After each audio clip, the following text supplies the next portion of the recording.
Assalamualaikum warahmatullahi wabarakatuh. Selamat datang kembali di channel Penghuni Surga. Di sini kami akan menjelaskan tentang 3 golongan yang berhak menerima daging kurban dalam Islam.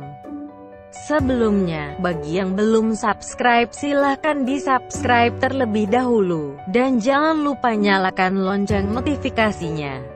Jika menurut Anda video kami bermanfaat, silahkan share ke seluruh sosial media yang Anda miliki.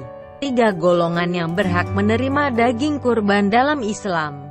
Dalam berkurban, agar semakin tenang dan mantap dalam melakukannya. Berikut ini akan kami rangkumkan tentang penyaluran kurban dan siapa saja golongan yang berhak menerima daging tersebut. Lalu, siapakah golongan yang berhak menerima daging kurban? Simak penjelasan di bawah ini. 1. Orang yang berkurban dan keluarganya. Pertama, orang yang berkurban dan keluarganya. Orang yang berkurban dan keluarganya dianjurkan untuk makan sebagian daging hewan kurbannya. Hal ini karena Nabi SAW pernah makan dari daging hewan kurbannya sendiri. Seperti dalam hadis riwayat Imam Al-Baihaqi mengatakan Rasulullah SAW, ketika hari Idul Fitri tidak keluar dulu sebelum makan sesuatu. Ketika Idul Adha tidak makan sesuatu hingga beliau kembali ke rumah. Saat kembali, beliau makan hati dari hewan kurbannya. 2. Kerabat, teman dan tetangga sekitar. Dalam kitab Al-Fiqhul Islami wa Adilatuhu disebutkan bahwa ulama Hanafiyah dan Hanabilah menganjurkan agar sebagian daging hewan kurban dibagikan kepada kerabat, teman dan tetangga sekitar meskipun mereka kaya, dan menghadiahkan sepertiga daging hewan kurban kepada kerabat dan teman-temannya meskipun mereka kaya. 3. Orang fakir dan miskin. Ulama sepakat bahwa fakir miskin merupakan salah satu penerima daging hewan kurban.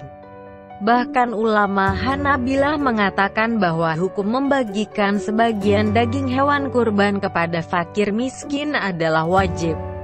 Hal ini karena Allah memerintahkan untuk memberikan makan kepada orang fakir miskin dari daging hewan kurban, sebagaimana difirmankan dalam 2 ayat berikut dalam surah Al-Hajj ayat 28. Makanlah sebagian dari daging kurban dan berikanlah kepada orang fakir. Juga dalam surah Al-Hajj ayat 36, makanlah sebagian dari daging kurban dan berikanlah kepada orang fakir yang tidak minta-minta, dan orang fakir yang minta-minta.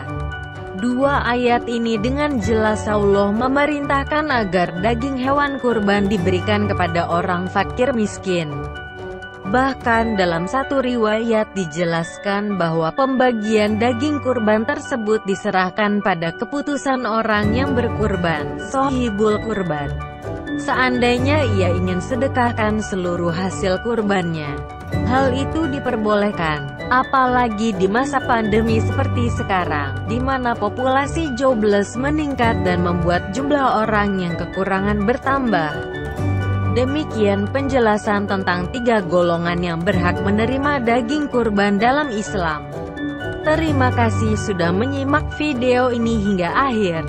Semoga bermanfaat bagi kita semua. Sampai jumpa di video selanjutnya. Wassalamualaikum warahmatullahi wabarakatuh.